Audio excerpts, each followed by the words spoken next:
Okay.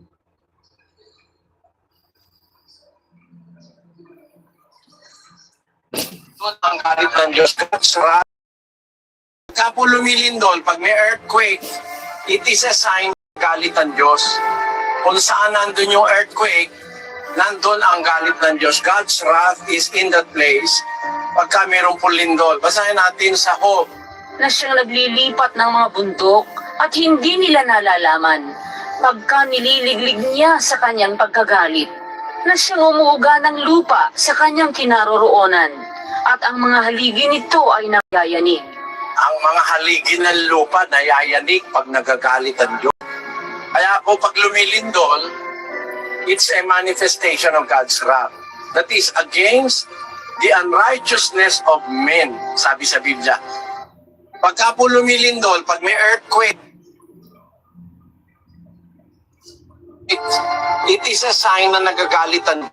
Pagka po lumilindol, pag may earthquake, it is a sign na nagagalitan. Kung saan nandun yung earthquake, nandun ang galit ng Diyos. God's wrath is in that place pagka mayroong po lindol. Basahin natin sa Job. Na siyang naglilipat ng mga bundok at hindi nila nalalaman pagka nililiglig niya sa kanyang pagkagalit. Na siyang umuuga ng lupa sa kanyang kinaroroonan at ang mga haligi nito ay nangayayanig. Ang mga haligi ng lupa nayayanig pag nagagalit ang Diyos. Kaya po pag lumilindol, it's a manifestation of God's wrath. That is against the unrighteousness of men, sabi sa Biblia. Pagka po lumilindol, pag may earthquake, Yan. So, scientifically, pinapaliwanag no, kung bakit lumilindol. Sabi nga nila, Pilipinas, nasa ring of fire tayo, no? So, daming bulkan dito sa Pilipinas. Nasa ring of fire tayo, lindulin daw ang bansa natin. So, sa scientific, meron siyang explanation, no? May explanation. Meron daw mga platonic mga area no sa ilalim ng lupa na nagbabanggaan no na nagbabanggaan yung mga bato no tapos yung nagkukos siya ng paglindol. So meron siyang explanation sa science pero meron din siyang explanation sa Bible. So mga kaibigan, naniniwala ako na ang lindol, may lindol na talagang scientific at may lindol din na talagang gawa ng Diyos dahil sa kanyang galit. Guys, kung titignan niyo yung Bible, kung nagbabasa kayo ng Bible, maraming instances sa Biblia na niyanig niya ang lupa dahil sa kanyang galit. Okay, isang instance dyan, yung si Moses, nanggaling siya sa Mount Sinai. Kinuha na niya yung 2 tablets of stones na nandoon nakasulat yung the 10 Commandments. Ngayon, nakita ni Moses yung mga tao, mga Israelita. Sumasamba sila sa calf, no, sa baka, gintong baka, na pinagawa nila kay Aaron. So, si Moses, dahil sa sobrang galit niya, itinapon niya yung 2 tablet ng stone na nakalagay doon yung the 10 Commandments. Galit na galit siya. Pagkatapos, anong nangyari? Galit niya, mga kaibigan, sobrang galit ni Moses. Sabi niya, lahat ng mga naniniwala sa buhay ng Diyos, dito kayo sa aking kanan. Yung mga hindi naman, dito kayo. Yan, sa kaliwa. Tapos mga kaibigan, doon, nilindol, niyanig ang lupa. Niyanig ang lupa, nagbagsakan ng mga bato, nahati ang lupa. Nahulog yung mga hindi naniniwala sa buhay na Diyos, nalaglag sila sa kaila-ilaliman. At yung sumama kay Moses, sila, yung mga nasave. So marami pong instances sa Biblia na yung mga pagyanig ay gawa ng Diyos at hindi scientific. Although naniniwala din ako na merong Meron talaga mga scientific, no? Scientific na mga pagyanig, talagang nature.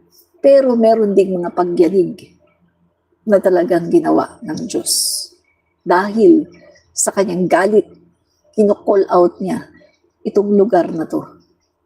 Kino-call out niya na, hoy, ano ba yan? Tigil yun na yung ginagawa nyo, hindi na maganda yan. No?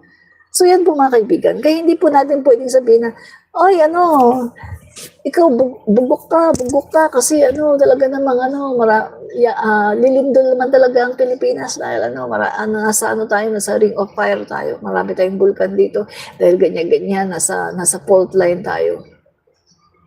Hindi mo pwedeng sabihin ganun.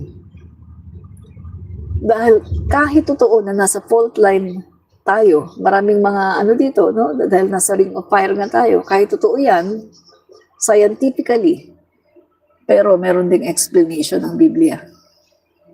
Hindi mo pwedeng baliwalain ang Biblia. Dahil maraming instances sa Biblia. Magbasa nga kayo ng Bible, mga DDS, para naman maintindihan mo. Magbasa kayo ng Biblia. Maraming instances sa Bible na ang Diyos ang yumanig sa lupa dahil sa kanyang galit. Magbasa kayo ng Bible para alam nyo. Huwag yung puro lang kayo science, science. Oo, totoo ang science. Naniniwala talaga ako sa science. Pero naniniwala din ako sa Biblia. Ikaw, ba't ka nandito? Bakit ka naging tao? Kung ang pinapaniwalaan mo ay science, ibig sabihin, nanggaling ka sa unggoy. Nanggaling ka sa unggoy. Ako, ang pinapaniwalaan ko, creation. Yung nasa Bible. Na ako ay nanggaling sa alabok.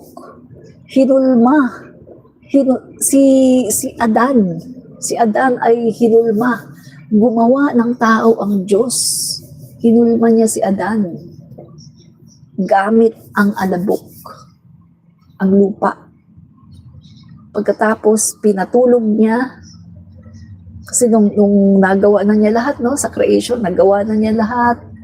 Nandiyan na lahat ng mga kasama ni Adan, yung mga iba-ibang mga klase ng mga hayop, mga halaman, etc. Pero nakita niya may kulang. Nakita niya mukhang hindi masaya yung lalaki na kanyang ginawa. So ginawa niya, pinatulog niya si Adan. Pagkatapos, kinuha niya yung isang tadyang. Pagkatapos, siya ay nag-form ng babae. At yun, kanyang hiningahan. Diba? So, kung ikaw sasabihin mo, science lang ang pinapaniwalaan mo at hindi ka naniwala sa Bible, iba. Ibig sabihin, naniniwala ka pala, galing ka sa unggoy. O excuse me, kasi hindi ako naniniwala na galing ako sa unggoy.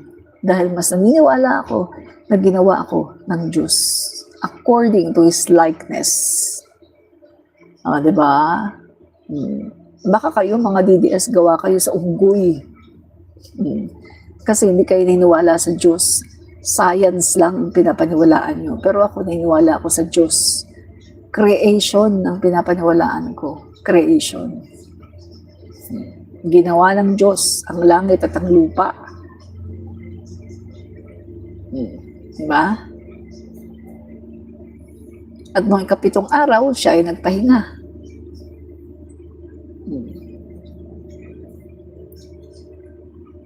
Parang si Digong, hindi napaligiran ng si Digong kasi noon, bawal i-expose, no? Bawal i-expose ang pagnanakaw. Remember, Parmali? Harap-harapang pagnanakaw. Anong ginawa ni Digong? Pinigilan niya ang investigasyon. Diba?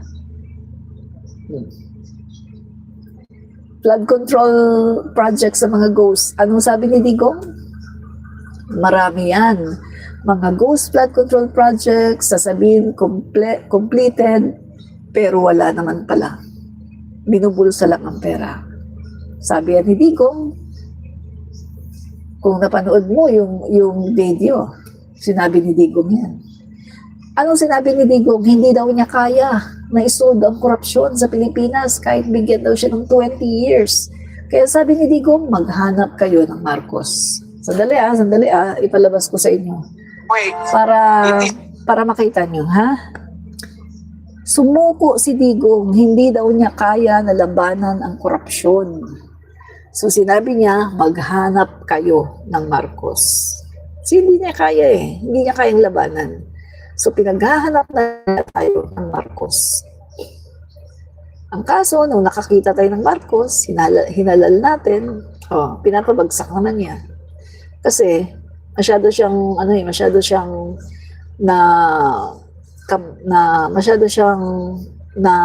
tawag doon? Yung na-miss niya, yung kapangyarihan at saka yung pera, pagkakamal ng pera. So kaya pinapabagsak na si PBBM, no?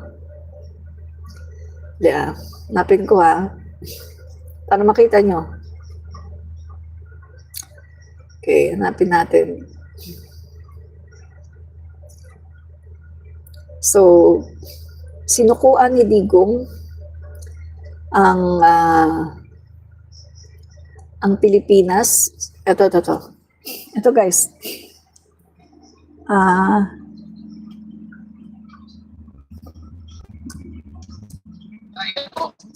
pero sa batas na ito, maghanap ng Marcos.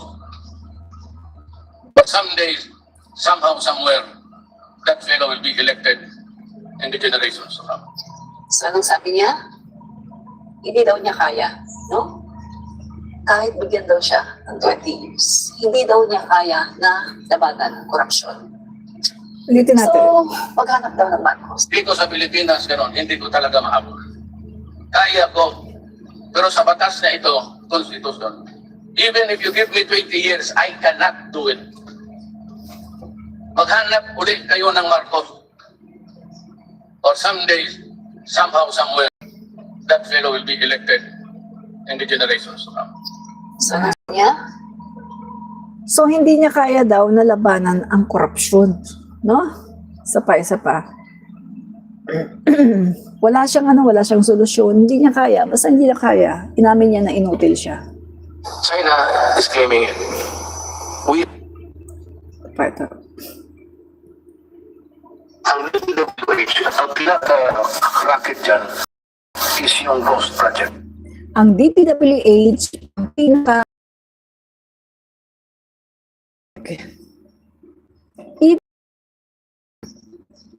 alam niya na ang pinaka-rack daw sa DPWH ay Ghost Project. Alam niya. Pero kinonsinti niya ang korupsyon. Ang DPWH, ang pinaka-racket dyan is yung Ghost Project. So walang delivery Ghost Project. Maramihan yan, it's the regional director. Ipapalabas nila na may project dito at wala. Ayan kitang-kita nyo. Umamin mismo So, si Duterte namin niya. Umamin mismo. Ang tanong natin ngayon dito, nasaan ang 13,900 flood control projects na nireport ng kanyang DPWH secretary na natapos daw noong 2022?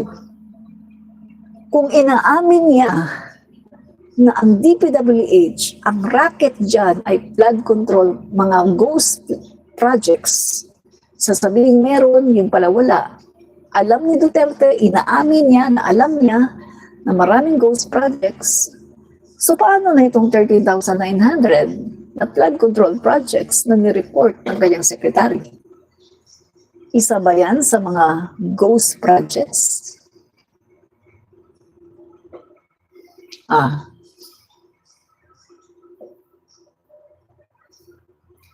Ni wala man lang natanggal, secretary niya. Sekretary niya natapos yung 6 na taon, hindi man lang niya tinanggal. Kasi nga, kasabwat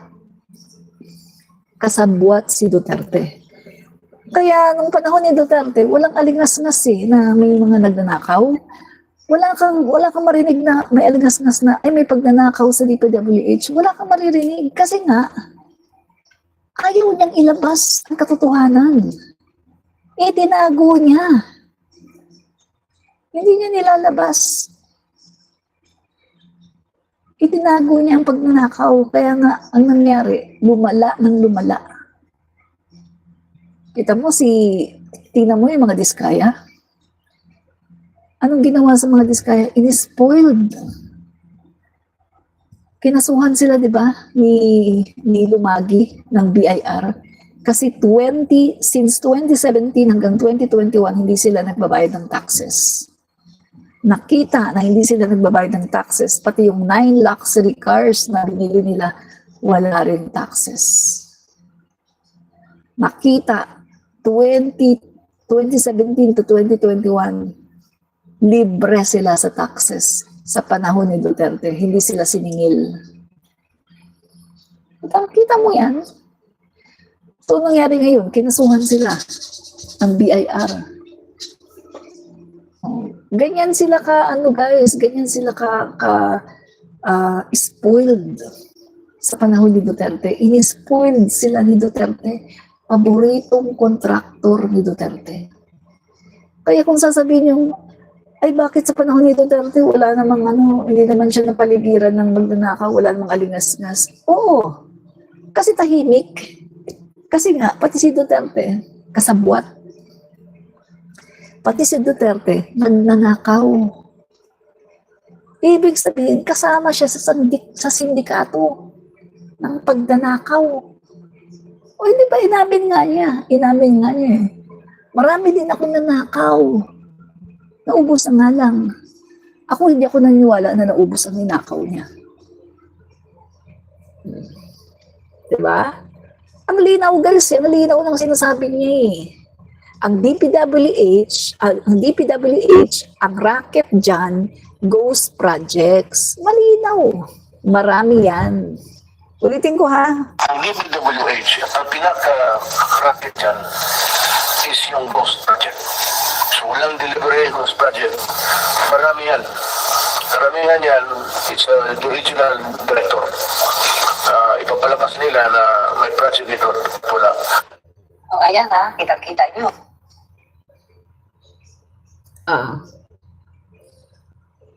So, ano ngayon? Ano ngayon? Kitang-kita nyo. Kitang-kita nyo, di ba?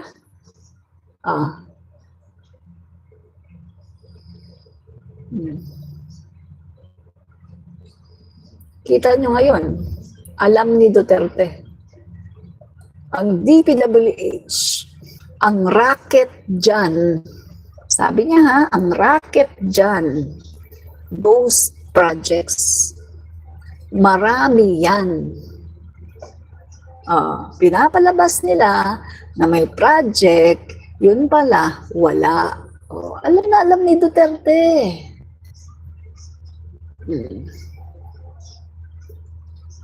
Di ba? Ready to serve yan, si Digong. Puro ngawa, pero walang gawa. Puro yabang lang. Tumpak. Tama ka dyan. Puro yabang. Marie Lopez, PBBM, solid. Yes, solid tayo. Jesse Velasco, PBBM is the best. Correct. PBBM is the best. Diba? Isa pang pag-amin ni Duterte na siya'y inutil sa issue ng West Philippine Sea naman Take note sa issue naman ng West Philippine Sea, inamin din niya na siya'y inutil.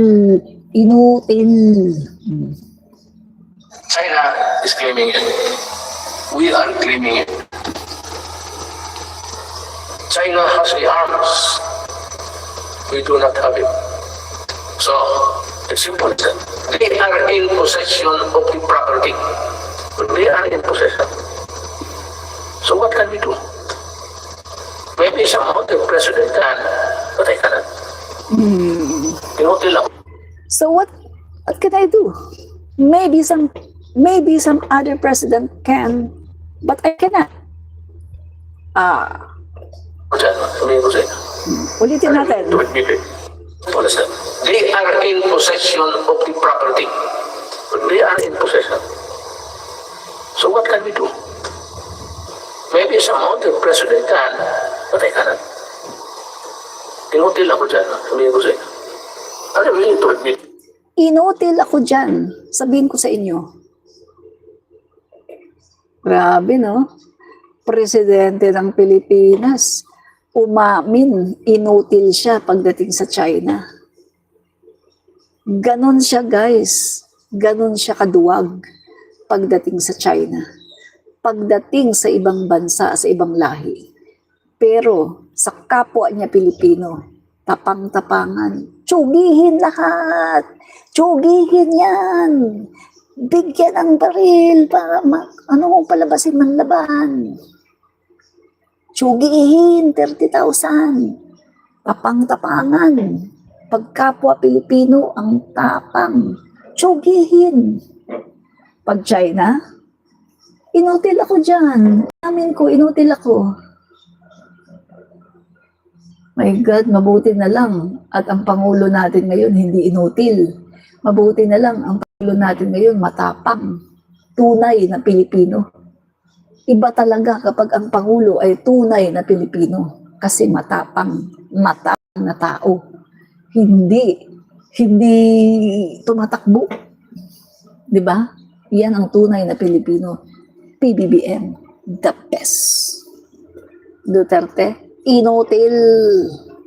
Ulitin natin inutil China is claiming it. We are claiming it. China has the arms. We do not have it. So, Inutil, it's no? simple as that. They are in possession of the property. Inutil. Inutil. So what can we do? Inutil. Maybe some other president can, but I cannot. Inutil. Inutil ako dyan. I'm willing to admit it. Inamin, inutil siya. Talagang inutil ako dyan. Ano magawa? Kita niyo? Inamin niya mismo. Talagang inutil daw siya dyan. Wala daw siyang magawa. Inutil daw siya. Di ba? Diyan mo makikita, inutil si Duterte. Kaya anong nangyari? 6 na taon, humahalik siya sa puwet ni Xi Jinping. Pag sinabi ni Xi Jinping, oy, tanggalin niyo yung ano niyo dyan. Yung tanggalin niyo yung mga ano dyan, mga mangingisda. Huwag kayo dyan mangisda. O sige boss, sige boss. Utusan niyo mga mangisda. O bawal kayo dito. Huwag na kayo mangisda dyan. Si Delphine Lorenzana, nagtatayo ng parang ano lang, no? Maliit lang na camp, no? Sa isang isla natin. Anong sabi ni Xi Jinping? Oy, bawal magtayo dyan. Bawal ang kahit anong structure dyan. Ano sabi ni Digong? Inutusan si Delphine Lorenzana, tanggalin mo kasi ayaw ni Xi Jinping. My God, inutil. Kaya mga kaibigan, yan ang gusto ng China. Magagawa nila lahat ng gusto nila. Kaya nila tinutulungan si Sara Duterte para maging presidente ng Pilipinas. Kaya nila tinutulungan at ang paraan ng pagtulong ng China ay ang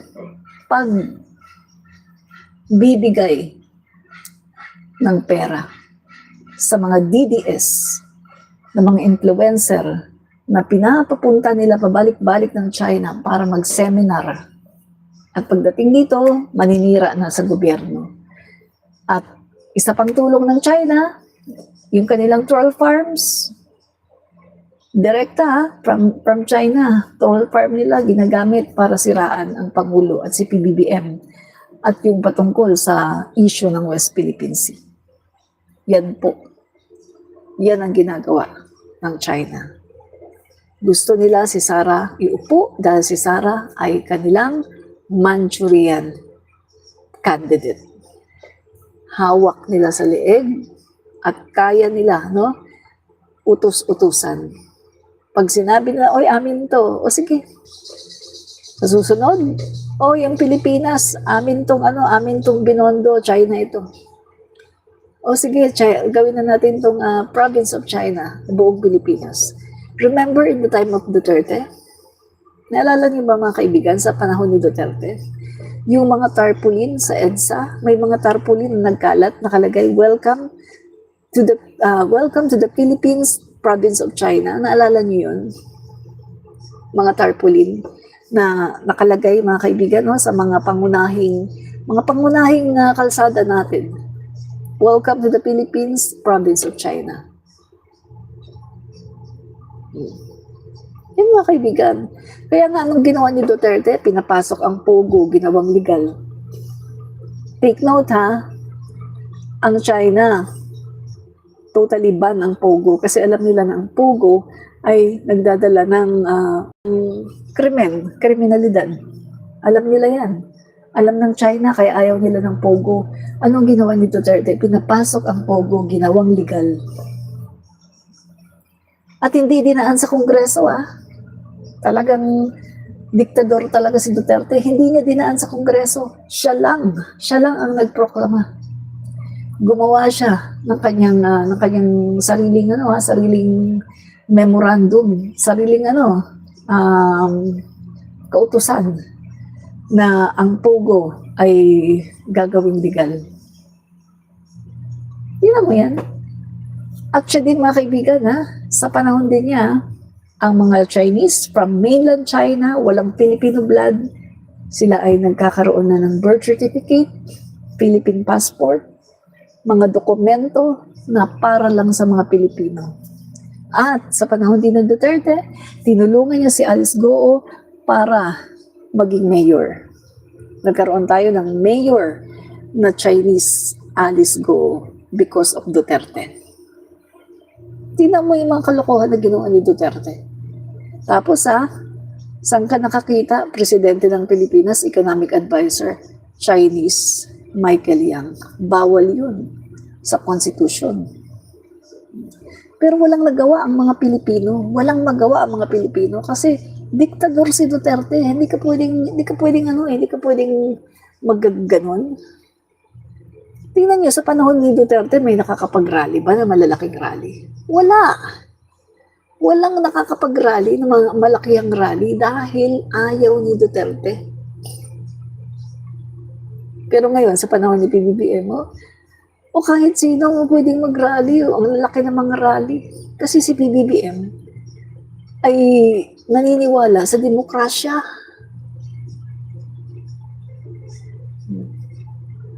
Diba? Kaya mga guys, kawawa ang Pilipinas. Pag nagkaroon tayo ng Duterte na Pangulo, kawawa ang Pilipinas.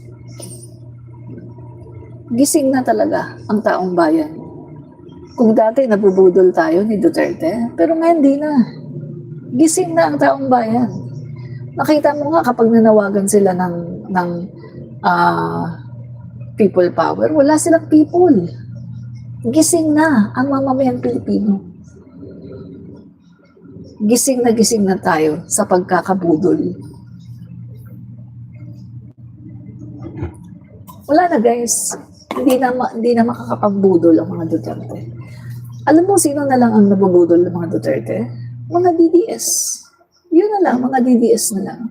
Pero kung sabihin mo mga matitinong Pilipino, wala na silang mabubudol.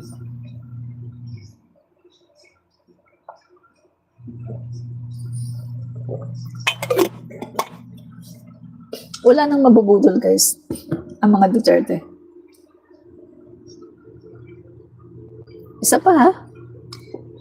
Isa pang reason, bakit grabe yung pagbaha ng Metro Manila. Yung ginawa ni Duterte na pinayagan niya ang pagre-reclaim, merong reclamation, di ba, sa Manila Bay, ng mga ilang proyekto yan? 200 ba? Nasa 200 yata, kung hindi ako nagkakamali. Ipa-reclaim mo ba naman yung karagatan sa Manila Bay? Pag pinareclaim mo yan, syempre kapag umulan, saan pupunta yung tubig? O hindi doon na sa mga bahay-bahay. Doon na sa iba-ibang mga kalsada. Kaya isa din yan sa dahilan. Yung nangyari yung mga baha ngayon sa Pilipinas, isa din yan sa dahilan. Yung ginawa ni Duterte na pagpapareclaim ng Manila Bay. Grabe pala mga kaibigan, yung kita nila dyan. Pinagkakitaan pala yan. Mga Chinese, din yan guys, mga Chinese contractor. Grabe yung ginawa ni Duterte. Talagang binaboy niya, no? Totally, binaboy niya ang Pilipinas at ang mga Pilipino. Iyon ang katotohanan. Binaboy ni Duterte ang Pilipino at ang Pilipinas. Ang Pilipino ang naglingkod sa kanya. Hindi siya naglingkod sa Pilipinas. Take note guys, itong katotohanan. Hindi naglingkod si Duterte sa mga Pilipino. Ang mga Pilipino ang naglingkod sa kanya. Yan ang totoo. Hindi siya leader. Hindi siya naglingkod. Sino ang naglilid sa bansa natin noon? Sino ang presidente noon? Si Xi Jinping. Sa panahon ni Duterte, si Xi Jinping ang presidente ng Pilipinas, hindi si Duterte. Si Duterte, puppet lang. Tagasunod lang siya. Si Xi Jinping ang presidente ng Pilipinas sa panahon ni Duterte. Hindi siya. Puppet lang si Duterte. Tagasunod lang siya. Kung anong sabihin, kung anong directive ni Xi Jinping, susundin lang ni Duterte. Yun lang yun, guys. Yan ang katotohanan. Nabudol tayo ni Duterte. Real talk.